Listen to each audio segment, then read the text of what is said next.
ಬಿರಿಬೇನೆ, cholesterol, ಅದಕ್ಕೆ fatty liver, gastric ಉಂಟು, ಮುಳ್ಳುಂಡು. ಸಹೋದರ ನಿತಿನ್ ಅವರಿಗೆ ಪ್ರಾರ್ಥಿಸ್ತೇನೆ ಸ್ವಾಮಿ. ಅವರ ಬೆನ್ನು ನೋವಿನಿಂದಲೂ, ಗ್ಯಾಸ್ಟ್ರಿಕ್ ಇಂದಲೂ, ಕೊಲೆಸ್ಟ್ರಾಲ್ ಇಂದಲೂ, ಫ್ಯಾಟಿ ಲಿವರ್ ಪೂರ್ಣ ಸೌಖ್ಯ ಮಾಡು. ಫ್ಯಾಟಿ ಲಿವರ್ ಈಗಲೇ ಅದು ಕರಗಿ ಹೋಗಲಿ, ಸೌಖ್ಯವಾಗಿ ನಾರ್ಮಲ್ ಸ್ಥಿತಿಗೆ ಬರಲಿ. ಲಿವರ್ ಅದು ನಾರ್ಮಲ್ ಸ್ಥಿತಿಗೆ ಬರಲಿ. ಫ್ಯಾಟಿ ಲಿವರ್ ಬಿಟ್ಟು ಹೋಗಲಿ ಸ್ವಾಮಿ. ಅದೇ ರೀತಿಯಲ್ಲಿ ಗ್ಯಾಸ್ಟ್ರಿಕ್ ಕೂಡ ಪೂರ್ಣವಾಗಿ ಬಿಟ್ಟು ಹೋಗಲಿ, ಸೌಖ್ಯ ರಿಲೀಸ್ ಮಾಡ್ತಾ ಇದ್ದೇನೆ. ಕೊಲೆಸ್ಟ್ರಾಲ್ ಕೂಡ ಬಿಟ್ಟು ಹೋಗಲಿ. ಪಾಪ ಬ್ಲಡ್ ನಾರ್ಮಲ್ ಸ್ಥಿತಿಗೆ ಬರ್ಲಿಕ್ಕಾದ್ರೆ, ನರಗಳು ನಾರ್ಮಲ್ ಸ್ಥಿತಿಗೆ ಬರಲಿ. ಯೇಸುನ ಅಧಿಕಾರದ ನಾಮದಲ್ಲಿ ಸಹೋದರ ನಿತಿನ್ ಅವರ ಸೊಂಟದ ನೋವು ಈಗಲೇ ಅದು ಬಿಟ್ಟು ಹೋಗಲಿ, ಈಗಲೇ ಸೌಖ್ಯವಾಗಲಿ.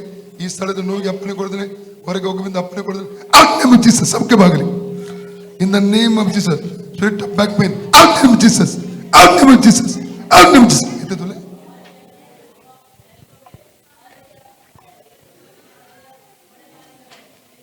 ಒಳ್ಳೆಯದೇ. ಯೇಸುವೇ ನಿನಗೆ ಸ್ತೋತ್ರ, ಸೌಖ್ಯ ಕೊಟ್ಟಿದ್ದಾಗ ಸ್ತೋತ್ರ.